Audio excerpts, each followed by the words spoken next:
Good afternoon, everyone. I'm going to go ahead and get started as folks continue to join the webinar. Welcome to today's Move Minneapolis webinar, all about that timing. We are going to have a really great conversation with some folks from Alta Planning and Design. First, I'm going to give a little bit of an introduction to Move Minneapolis, and we'll have Maria and Jessica speak, and then we'll have some time for questions. My name is Catherine Windick. I use she, her pronouns, and I'm an outreach specialist with Move Minneapolis. I'll be your host for today's webinar.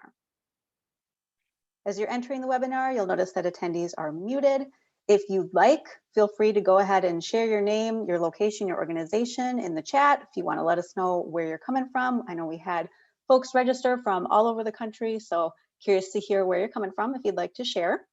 Otherwise, please do use the Q&A function throughout the presentation to submit questions.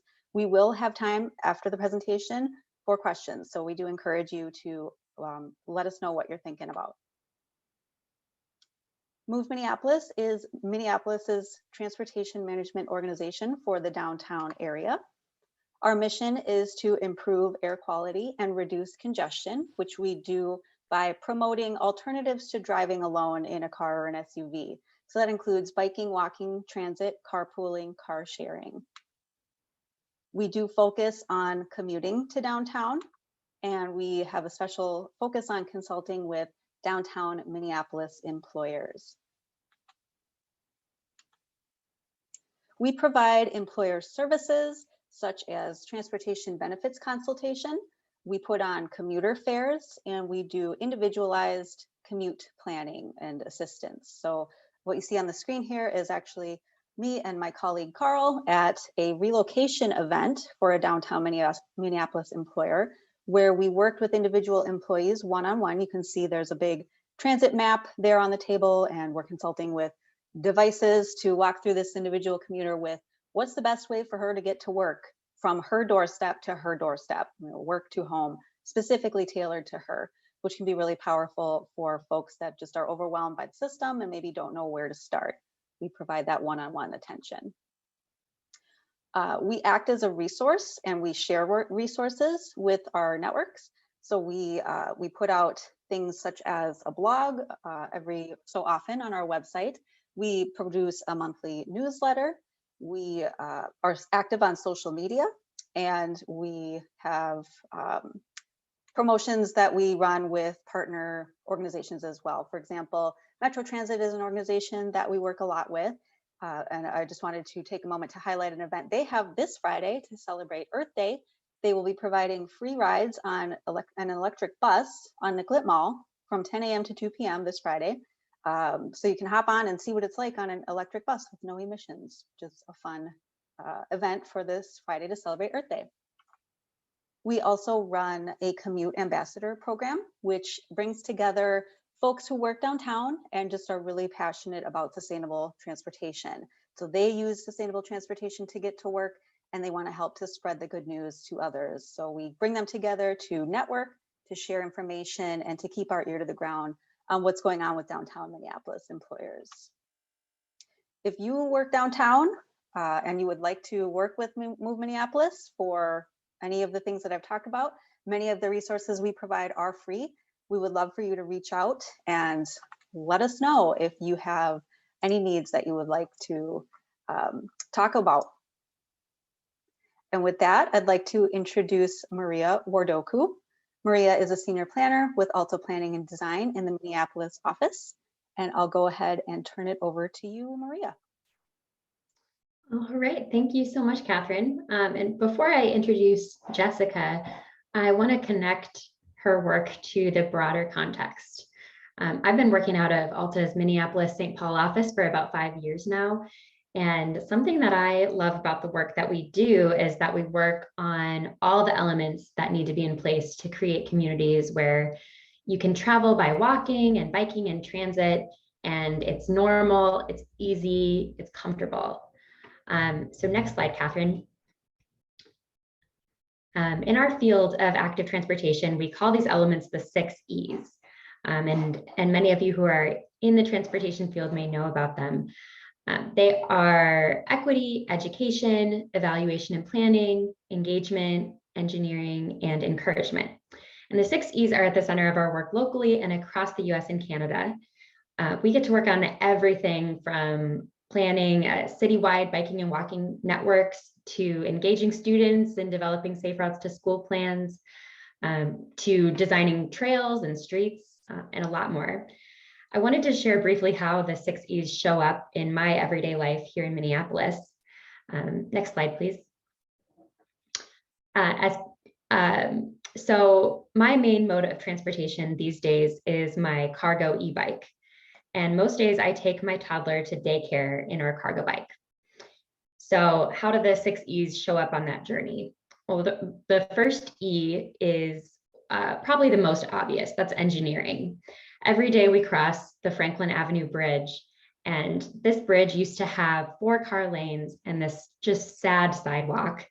But now it's been designed to provide plentiful space for people who are walking and biking, and they're physically separated from car traffic. The design allows for this walking and biking space to be really easily maintained in the winter. And it's one of the most predictably plowed parts of my route. The bridge is accessible to people of all ages and abilities. And it was designed that way, at least partly because people who walk and bike were engaged in that planning process. So that relates to the equity and engagement E's. While the evaluation E is usually not visible, in this case, it actually is. We pass by a bike counter every day that displays the number of bikes that have crossed the bridge that day. And I love seeing the number tick up when I pass by. I've made this trip hundreds of times now without anyone running into me and without running into anybody else. And that's attributable to both the engineering E as well as the education E. I know the rules of the road. Other people know the rules of the road too. And then finally, last but certainly not least, is the encouragement E. My company has policies in place to encourage me to travel by active and public transportation. We have this wellness benefit that helped me pay for my e-bike a couple of years ago. And then I've been relying on that wellness benefit ever since to cover maintenance for the bike. So encouragement is really a big piece of the work that my colleague Jessica Roberts does with her team. What Jessica brings to our work is pretty unique, and it's always such a treat to hear her speak. Jessica's team runs campaigns that help people change their transportation habits, and she and her team members work with cities, transit agencies, universities, and other public agencies to design, run, and evaluate campaigns that help with something we call transportation demand management, or campaigns about how can we get people to get to work and get to school and other places without driving alone in their cars. Jessica is constantly looking for ways to use research and evidence to make sure that we focus on the most effective strategies. And I can attest to that. She's always, emailing our, our company kind of brain trust with new articles, connecting it to peer-reviewed research. So she is an expert on all of that. And then also just personally, I know that she gets around on bikes. She uses all the mobility apps, and she also has a newly acquired COVID car. So she's really covering all the bases with transportation. So with that, I will turn it over to Jessica. Wonderful. Thank you all. I'm delighted to be with you today. I'm going to now share my screen, and you're all going to confirm that you see a nice big teal blob. Can somebody give me a thumbs up if you see that? See it. Great. Thank you, Maria. Great. So we are here to talk about one of my favorite topics, and that's the power of habit and what the heck it has to do with mode choice, which means which way you choose to get around, and what we're all in the business of, which is transportation behavior change.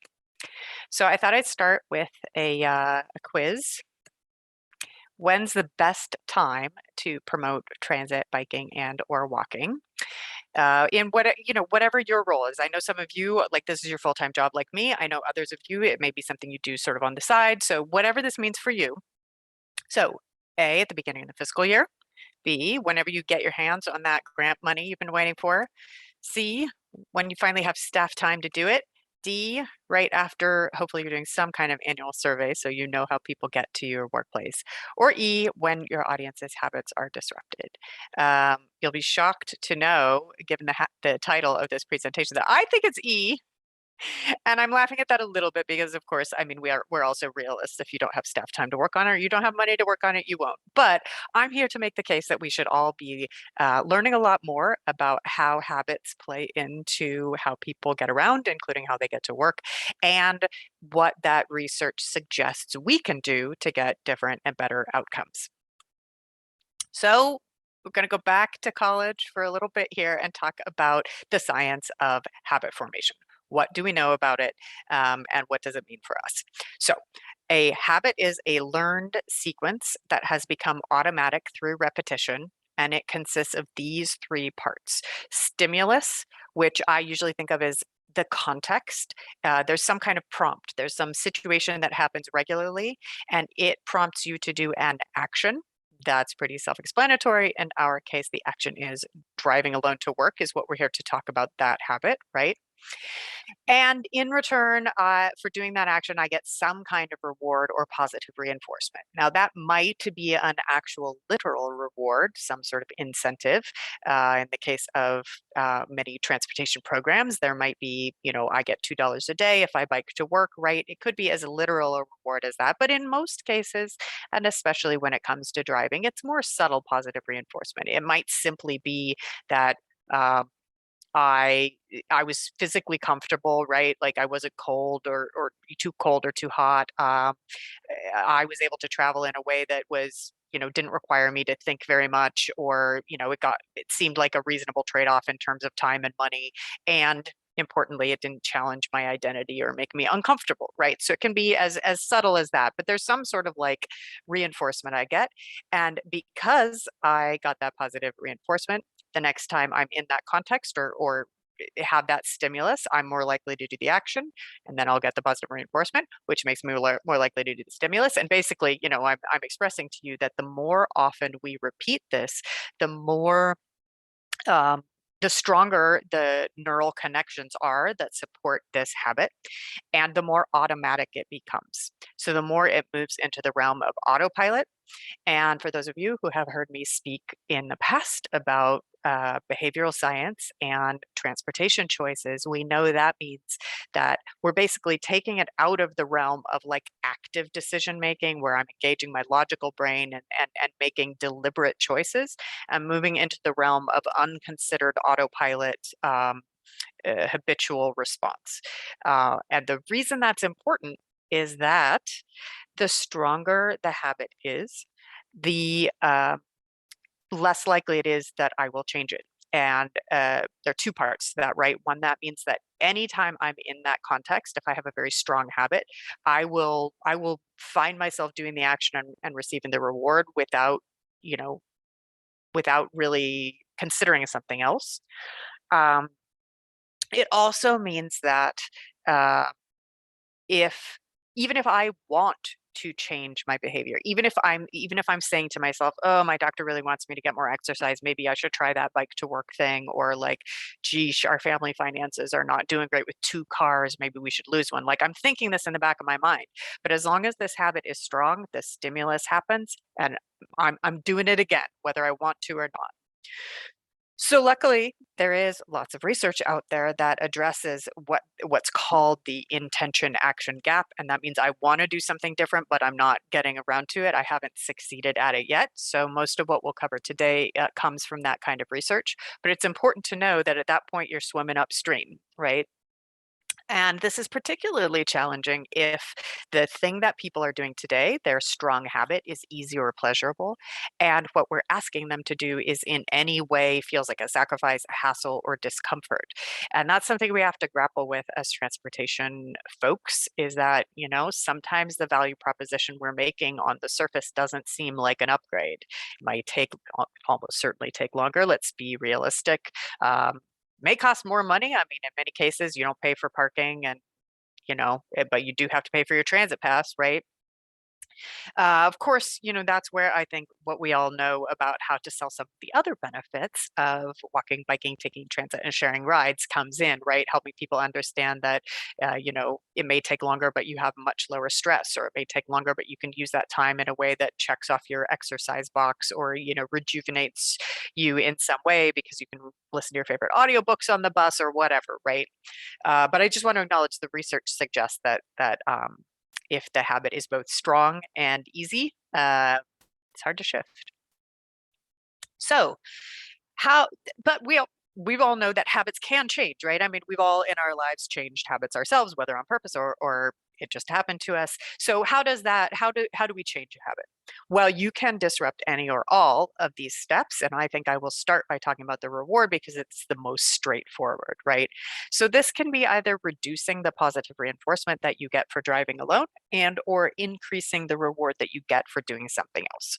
So decreasing, let's say you go from unlimited free parking to maybe like, reservation only paid parking, pay by the day, right? Like that would be a change to the reward. Or maybe your office moves to a different location where the congestion is a lot more obnoxious, right?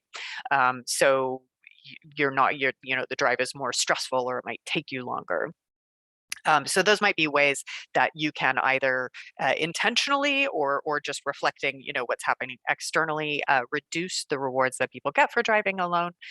And of course, also we can increase the rewards they get for other things. So for example, an employer subsidized transit pass, better yet, if it's 100% covered by the employer, as Maria alluded to, we're lucky to have that at my employer, and it definitely makes transit as well as biking a better proposition.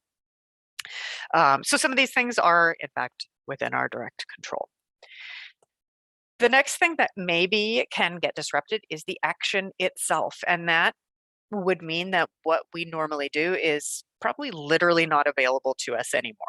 So the most direct would be I sell a car or my car breaks down and I literally cannot to drive a car to work anymore. It could also be the route. So perhaps there's construction on the freeway and I just can't take that route anymore. And suddenly that's not a habit. I may still be driving to work, but I'm having to pull up Google and find some new route. That's not our habitual action anymore. We are now in the realm of conscious decision making, right? It could be that, let's say, frequency increases on the bus route that goes from my home to my work. Now, somebody might have to make that apparent to me because that can be invisible to drivers. But or it could be negative, right? I mean, maybe frequency increases, maybe it decreases, maybe they close a stop and you have to walk a little farther. Maybe your spouse gets a new job and therefore you have to renegotiate sort of who takes the kids to their various after school activities. Maybe you get an e-bike, any of these might actually, oh no, I'm sorry, spouse gets a new job is actually for stimulus. But let's say you now have an e-bike available to you, a new kind of action is possible. I will note that a lot of these are outside of your control. You can't cause freeway construction to happen so that you have a better way to market your programs. So this might be more like scanning the landscape, right? Or you don't know when people are going to buy a car or sell a car, but you can be sensitive to those as opportunities. And finally, we can disrupt the stimulus as well. So that's the prompt or the situation in which you start, in which the bar comes down on the autopilot routine, right? So classic is a new home or office location. I alluded, I incorrectly spoke earlier, but let's say your spouse gets a new job and therefore your family routine is disrupted, or you can't maybe just keep doing what you were doing before, or maybe your bike was in the back of the garage and then you brought it to the front, so it's actually like easier to get the bike out than the car, right? There might be ways that your physical environment or your family negotiations or whatever lead you more to one mode choice than another. So all of this is coming out of research on what's called habit discontinuity or habit disruption. And I thought next we could talk about how do these play out in actual transportation programs or marketing actions we all could take.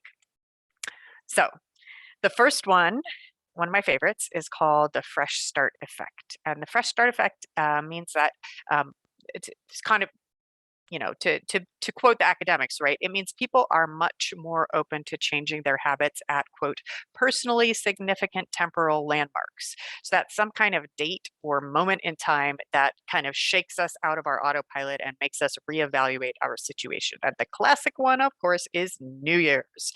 New Year's resolutions. I'm going to shed the bad old me and become the perfect new me, right? So that's the most obvious fresh start effect moment in our lives, but it is not at all the only one. There's a lot of research on this, and all of the following have been shown in research to cause people to reevaluate their habits. Beginning of the seasons, beginning of the month, beginning of the year. We already talked about that. Beginning of the week, your birthday, a major holiday or vacation. Some of that can be just taking a break from your habit, can cause you to reevaluate it. And there may be other, like let's say your workplace internal deadlines that are important. I'm not sure, for example, if open enrollment would be one of them, but there might be moments when there are big changes in the workplace. So yes, and the classic example of this too is that people are significantly more likely to start training for a marathon at age 39. Almost as if the age 40 has some sort of personal significance to people. So as I already said, the reason we think this works is because this makes people sort of take stock and think about, am I making the choices that really align with my goals or my values, or, can I maximize my happiness in any way? This really only works, though, if the change that someone is making is part of a personal narrative of going from the bad old me to the good new me. So we need to make sure that people don't feel like they're getting a downgrade in their commuting or in how they get around. And what can you do with this? Well, you can look for any and all opportunities to take advantage of this. And arguably, you can create entire programs around this. You really can. But a lot of what this will be is just an excuse for communications framing. So if you're sending emails anyway, or posting things on Slack at your work, or you control a Twitter account or something, it's the first day of spring. It's a great time to take stock and make sure we're getting around the way that makes us happiest and healthiest, or whatever, right? Okay, the next one, which is arguably just a very specific form of fresh start, but it's so well supported by research, I want to call it out on its own, is the employee moves to a different home and or changes jobs themselves, right? And or the workplace moves. And remember, this actually there is no action habit when this happens. There's this moment in time when there is no habit. People are trying things out and then very quickly probably settling into a new habit. So it's very, very common in transportation programming already to be thinking about employee onboarding. I would argue we should think a little earlier to recruitment messages too, should I say the name of the university? I think I will. I'm going to name them. UC Davis, the most bike-friendly university in the entire country, arguably. I know we have someone from Eugene on the line, but they might fight you for that. They still, in their job recruitment, they talk all about their parking benefits, but not really about anything else. That would be a mistake. So, I think part of onboarding is how you set norms and communicate about transportation expectations and resources when you're attracting candidates. But in any case, up to and including the first couple of weeks, strike while the iron is hot. Do not lose sight of that goal of focusing on reaching out to people in this moment.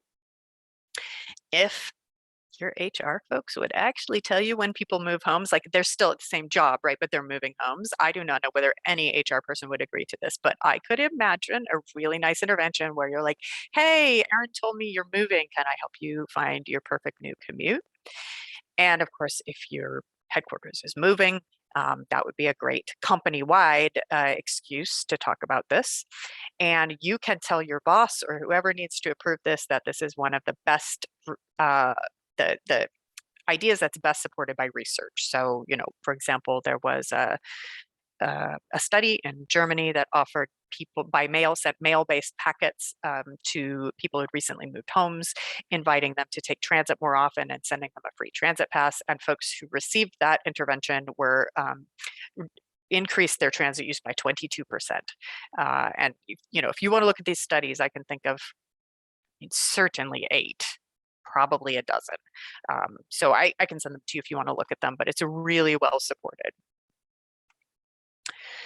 Now let's talk about external disruptions to the commute route, right? So that could be traffic construction, which is usually planned. You can usually anticipate that.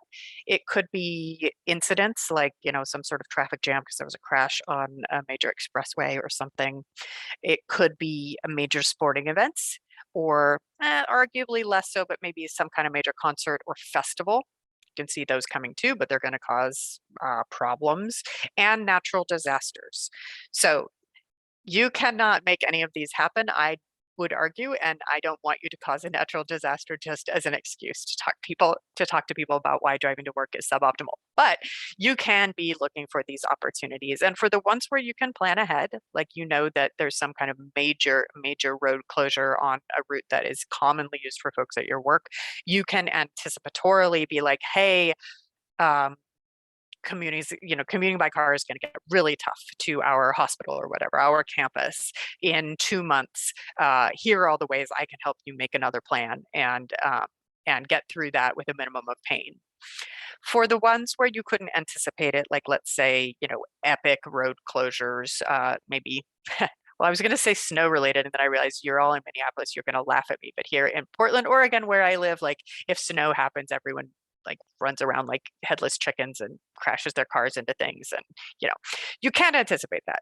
But I think you can use that as an excuse to the very next day or as soon as possible afterwards be like, hey, I'm hearing from a lot of you that commuting last night was pretty terrible. Let's, looking ahead to when that happens again, I'd love to talk with you about, a more resilient or backup plans, or finding a way to get to work that's less likely to be disrupted. And there's lots of research on this too, mostly around what happens when the Olympics come to the cities, but also there's some research about from China about major freeway closure, and people tried, and most of them shifted to another mode, and a decent percentage of them stuck with it afterwards too. So it's not just like during the planned construction, we'll get people to drive less, but then they'll probably pop back. Some of them may decide they like the new thing better. Now, this next thing is a bit of a weaker idea. I'm not aware of any research on it, but a lot of the research scientists that I talk with all the time think that there might well be an opportunity to reach out to people right after they've tried something new and had a positive experience. So that could be, for example, if you had a big bike to work day or week event with good participation, that would be the moment right after that to reach out to people about like, hey, I know some of you tried it out for the first time yesterday. If you had a good time, that could be every day. Contact me to help you with XYZ. So if there's some reason, some promotion or campaign or challenge or incentive that's going on either within your employer or externally, consider reaching out to people who have participated in that. And the reason that my research friends think this may work is because, first of all, practically speaking, they overcame the hardest trip, which is the first one. The hardest trip, you have to figure out things like literally, how long is it going to take me? Literally, which route am I taking? So they overcame that. So they're already ahead of everybody else. So they are warmer leads simply from that perspective. But also, people don't like to think of themselves as inconsistent. So there's a subtle identity thing that happens. If they biked to work and they never have before, somewhere in their mind, they are open to the idea that like, I must be a person who bikes to work. Huh. Okay. And that means they will have some more motivation to be consistent with this potential new part of their identity. And we also know that having done an action once or a couple of times leads to what's called self-efficacy, which is reinforcing the idea that like I can create change in my own life. I am the boss of my habits, and decreases what's called the status quo bias. So just our autopilotness. Now, here is the moment when, I'm all hot to trot on all of these like nudge strategies from behavioral science. I can talk your ear off about them. Um, but we need to acknowledge that you're working in a larger context. And basically, if driving is by far the easiest, cheapest, and most convenient way for people to get to your workplace, no cute like nudge strategies or clever, fresh start effect message framings that cannot overcome that. That is just so powerfully deterministic that what I have to talk to you about today is fiddling at the margins. So basically, like, this is my plea to you to do everything within your power not to give away free parking to your employees. And I understand that for many of you, you may have no say in that or very little say, but it is the single biggest tail wagging the dog of how people get around in the US. And anything you can do to make sure parking is not free. If you're charging for parking, make sure that it's market rate. The way you vend your parking should lead people to make decisions on a day-to-day basis. So charging by the day individually rather than bundling it for like a whole semester or a whole year. All of these are foundational decisions that then can make the ideas I gave you have a chance of succeeding. And if you want to learn more about that, my single favorite study in how people choose to get to work is from 2014, and it's by Andrea Hamry and Ralph Bueller. And they look at all kinds of factors in the Washington, D.C. region that correlate to how people get to work. So you can use that to find figures, for example, about like, employers who offer free parking passes to their employees, how much more likely their employees are to take it. But they also found that if employers offer free parking to their employees, there's almost, so that's like the carrot, the free parking carrot, there's almost no other incentives you can offer that can overcome that. So sorry to be like, the sad trombone when I know that this is the reality a lot of us are dealing with, but I think we need to be clear-eyed about it. And then finally, when I was talking with Catherine about like, oh, what should we talk about in this? It was like, well, what's up with COVID and how does it relate to our messaging and how we are getting to work?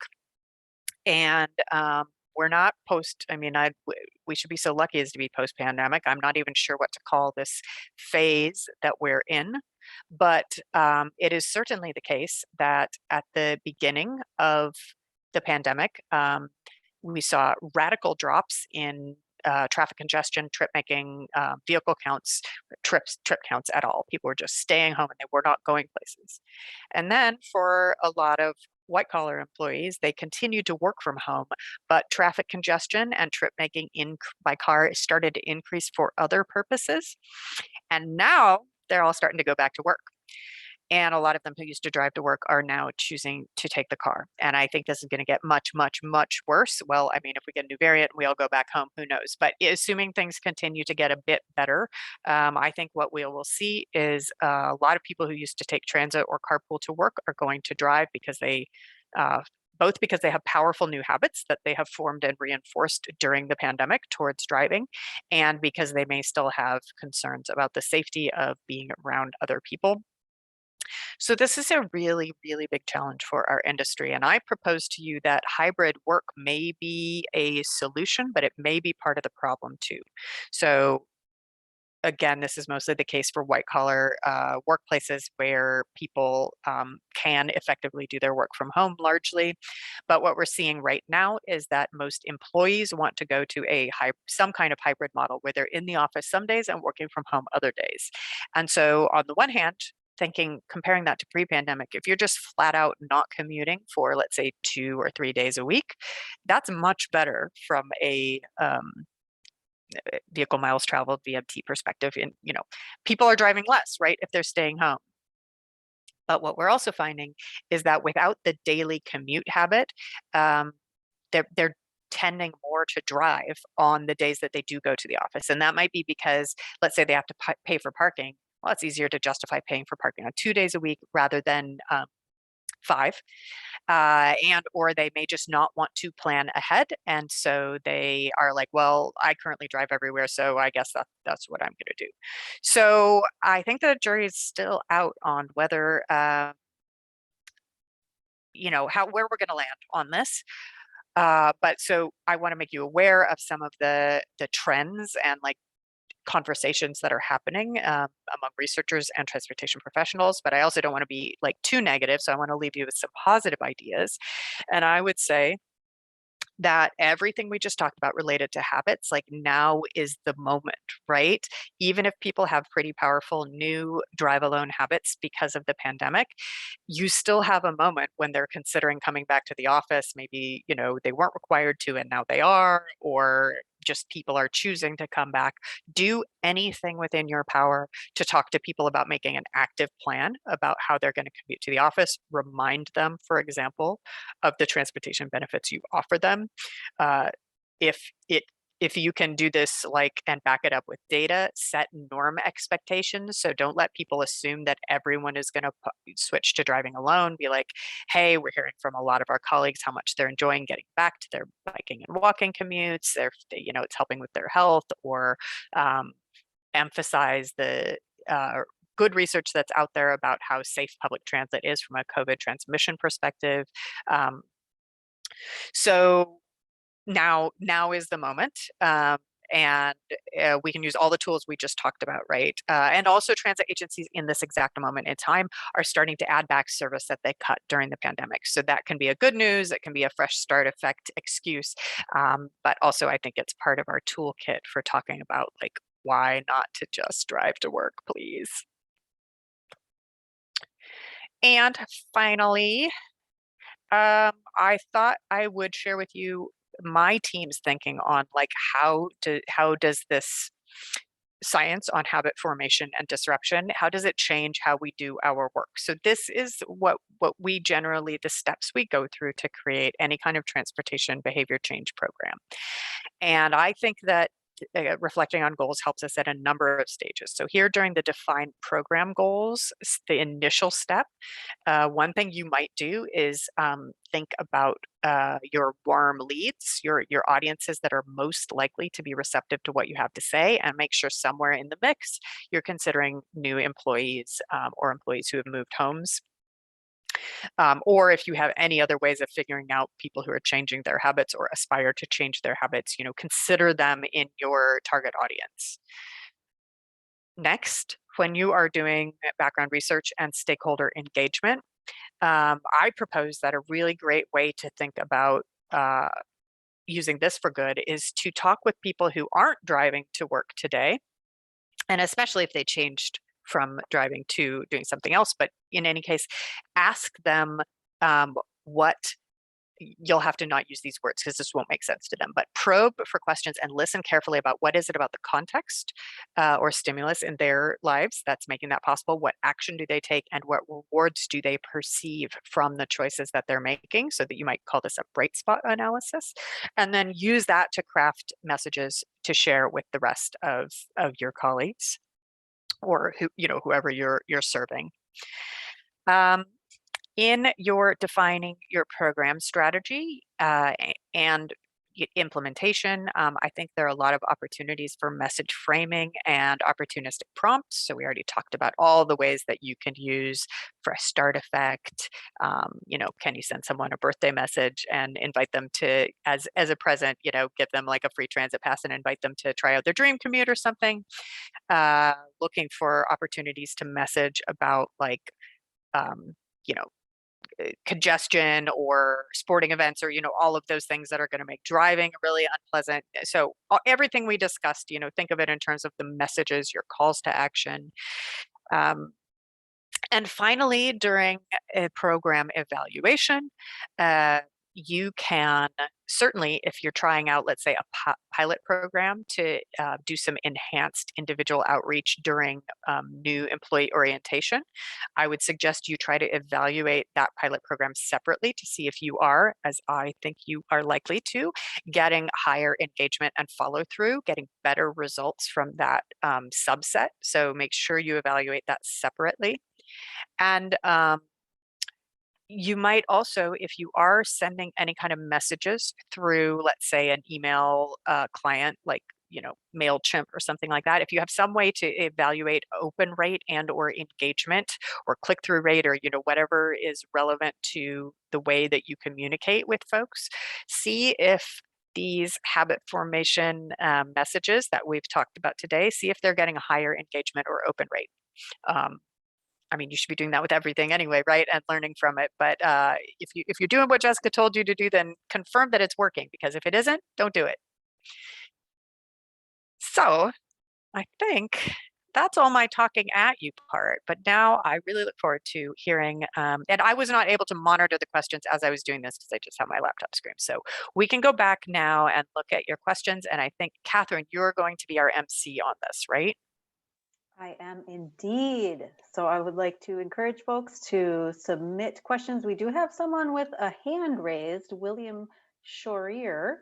If William would like to unmute to ask a question, I'm gonna go ahead and allow you to speak, William. So go ahead and ask your question.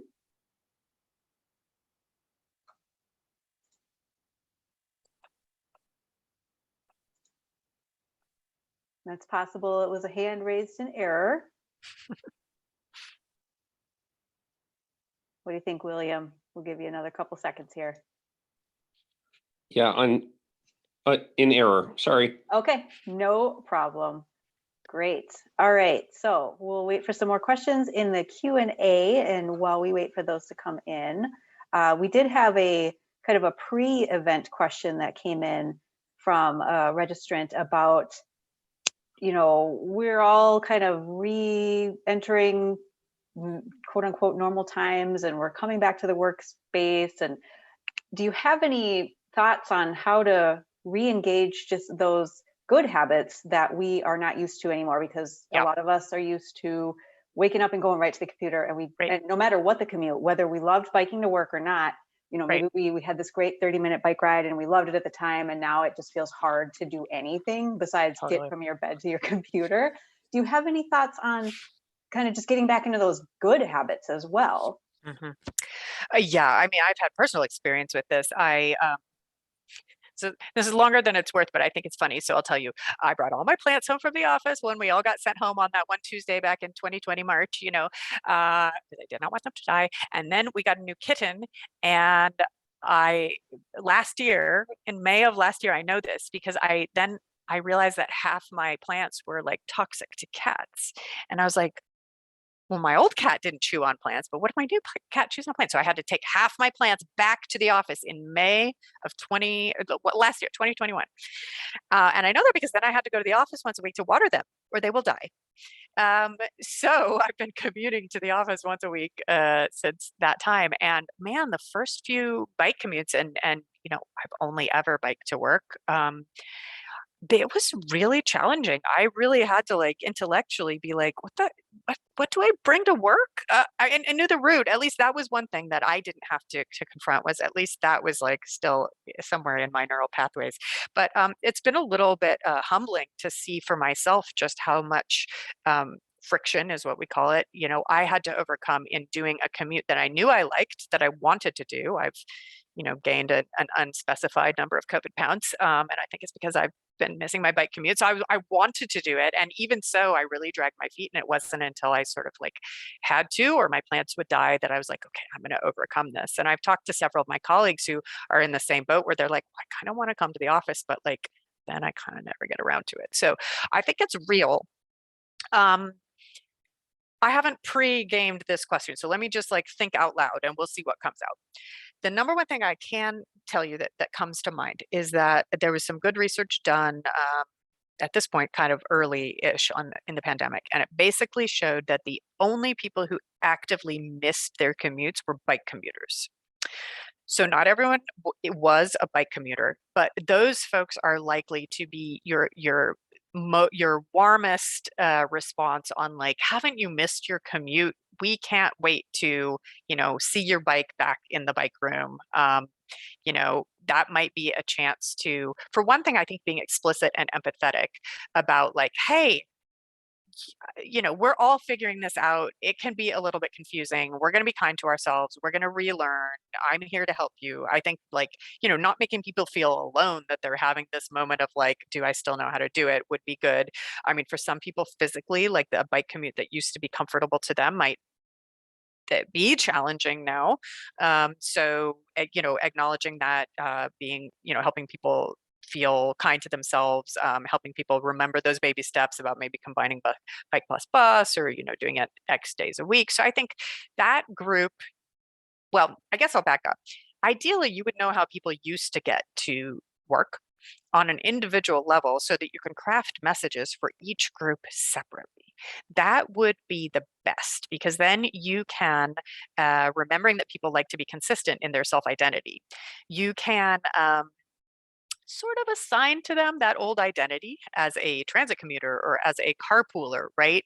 And let them know that you're kind of watching them. There's this other thing called the Hawthorne effect. That means when people know they are being studied, they behave differently than when they don't. So I'm not saying in a heavy-handed way, be like, I'm going to monitor you, and if you're not doing what you used to, man, you're going to get in trouble. I'm not saying that at all. I'm just saying if people know that like, hey, this is a welcome back message to all of our great transit commuters. I know I've missed the bus for XYZ reasons, or like, I'm hearing from Susanna over in HR that the bus is, better than ever for these reasons, or like, I was really reassured in my bus commute to see research that like air quality on our transit system is fantastic, or, whatever excuse you have to talk about it.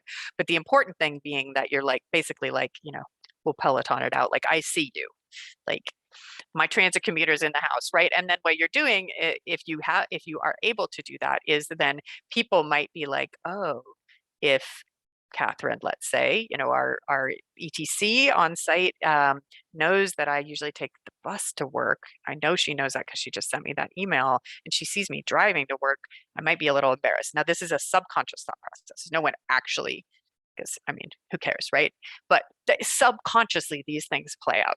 So I would say anything you can do to reach out to people who used to do the right thing and just like shower them with positive attention and support and, offers to like create a sense of identity and norms around it, would be, I can't promise, that it'll work, but it was well supported by research. And like I said, especially with bike commuters. As for, I'm trying to think if there's anything unique. So, I mean, I do think for the vanpool and carpool, that one might be especially sticky because at this point, most of us are not getting in cars with other people, right? You may need to evaluate, or you may need to rely on other folks like vanpool programs. I don't even know what, like, you're probably not making decisions about vanpool program policies. So at a minimum, track things like, we had like reduced occupancy requirements for vanpools in a lot of the cities that I work in. So is that changing? Is it still going on? How does that work in terms of subsidies? Are people having to pay more out of pocket because there are fewer people in the van pools, or is there any change coming? I still think that vanpool and secondarily transit, but I personally feel a lot more reassured by the research out there about transit. But this may be one where it's harder for you to assert that it is safe and reasonable to do those things, right? Or where your employer may be feeling a little bit like uncomfortable with you being like, back to it, everybody. So you may need to tread a little bit carefully, or like feel out the politics at your employer. That said, again, I'm speaking a little bit just like personally, and we're all having to become COVID experts, whether we like it or not. I think that, masking really does work well. And so if people are wanting to do that, that might be a reasonable way for them to continue to address any fears of risk. Yeah. So you were asking about getting back to like the good things. So that's what comes to mind for me on those. Wonderful. Yeah, and I can definitely relate to the, oh, this bike ride is a little bit harder than it used to be Ooh, piece. yeah. And just being okay with that and accepting it. Yeah, and encouraging others who might be feeling the same way. I think that's a great response. One person asked about the research studies that you talked about. I don't know if you have those offhand to share, or if you would like to share those out in the follow-up email. I have too many, and I could be real obnoxious about it. So make sure that I'm answering the right question. Was this about the fresh start effect, or about like new movers, or what? Not specified, just Okay. says research studies that you quoted earlier. So Yeah. I try wherever possible not to say something that I can't back up with research, which is why I try to be really clear that this idea of like reaching out to people after they have tried something new, I haven't currently found the research on that. That's more of like a promising idea. But how about this? I will dump my email address into the chat, and if you wanted to be able to look at the research or at least back up to other folks on any of the specific topics I mentioned, drop me a line and I will send you some papers. wonderful. We have another person with their hand raised. Ecology action. I have allowed you to speak. Thank you. The question. Can you hear me? We can. Yep. Awesome. Thanks, Catherine. Thanks, Jessica. So Jessica, I got some really specific kind of case study questions for you. So Ecology Action has a pretty robust sustainable transportation policy, and we are like right on the verge of kind of reopening our office. So we're like the mask requirement is going to come down next week. We're going to kind of, we're not requiring people to return, but we're softly reopening. And one of the steps in the reopening was re-examining and updating our sustainable transportation policy. A few things have happened locally that is kind of a unique aligning of the stars. We have 3 regional e-bike rebates that all launched in the last few months, which has gotten people's attention. And then Ecology Action decided to offer a 10% e-bike subsidy for any staff member. That would be a stackable subsidy on top of the rebates. And right now what we're looking at, and I'm curious either your direct experience or research you could point me to, is around when people use active transportation to get to and from work. We currently have a $2 a day payment that all staff get, and we're looking at upping that amount. And People for Bikes recently said that they just started doing $4 a day for their staff and have seen some really encouraging results. Separately, we also have a monthly sustainable commute lottery that we do that currently is $100 to charity. And we're also examining that and looking at if we should have the $100 go to the individual or go to charity, because it seems like the charity like is a feel good for people, but it doesn't really change people's behavior. They're kind of like, oh, that's great, but it's not actually moving the needle. So my specific questions distilled for you are reimbursement for active transportation, $2 a day, $4 a day, $5 a day. Do you have anything you could point to that's like a winning formula? And then 2, sustainable transportation lotteries of the one I just mentioned, anything there that you've seen that would be compelling to actually help with behavior change? Great. Is parking free? No. Good. We have 20 spots that are prioritized for people who are doing business work that day or who are carpooling. And if you carpool, you can park for free. Everybody else who's just driving to work has to go in the pay lot. And what do they pay? I think it depends if they do a day rate versus a monthly pass. Day rate's $8, and I think a monthly pass is $40. Okay, you're already in great shape because you're not undercutting. Well, first of all, because you're charging for parking. Thank you for doing that. And secondly, because any incentive you get is not like, you never want the cost of the bus to be like greater than the cost of parking, right? Right. So you're already there. Your day rate is higher, no matter what. Yep. So from that perspective, I think all the factors are moving in the right direction. There's no like definitive research out there where I can tell you exactly which rate more is better, but you have to figure out how to pay for it. Right. And I do think there's some risk if you were to increase it and then decrease it. Some people might like be pissed off enough that there would be kind of a bounce back effect. Sure. But you know, you could always try it for a period, like, you know, special Trial sign-up period. bonus, we're doubling it during this month or something like Yeah. that. Play around with that, right? Yeah. So yeah, I don't have any hard and fast rules on that. Lotteries are a good idea in general. All else being equal, if you had to pick exclusively between a lottery and a guaranteed daily, I'm giving you a soft recommendation to go with lottery. Okay. There is good research out there beyond the transportation field that lotteries attract people's attention. They get really excited about them because we overestimate our likelihood of winning. But also just pragmatically, because if you've got X amount of money and you divide it by all the people who didn't drive that day versus like dumping it into a single monthly reward, it's probably just going to be more eye-catching. However, in your case, I don't think I would advise you to strip money out of your daily program and dump it into your lotteries because They're not competing. yeah, They exactly. both I mean, stand they can alone. support each other, right? And they Yeah. can have different functions. Right. I will say that about lotteries. One of my behavioral scientist friends, thinks that it's an especially good idea to promote who won it, because then if it's a colleague people know, that makes them feel more like it might be them next time. Got it. Yeah. So make a really big deal about congratulating that person, celebrating with them. And then you had a question about charity versus personal, and Yeah.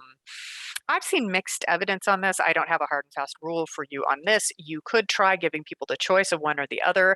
I'm Yeah. not sure that's the right way to go, actually, because it might make them in a moment feel a little bit bad because they actually don't want to give it to charity, but then they think people will think they're a bad person. So I am not like 100% convinced that it's the right way to go, but it could be a good compromise. I'm thinking a That, split. Like you get a guaranteed 50 for yourself and 50 for charity. uh-huh. And then that way you don't have to, all you have to do is decide where the other 50 goes. Mm-hmm. Versus like all of it towards charity or all of it for me. Yeah. One thing you may want to consider is playing around with like variability in that monthly reward, where it's like some kind of mystery box and the amount varies, or maybe sometimes it's like money and sometimes it's like, I guess dinner might imply you should eat indoors, which is fraught these days, but just like something else.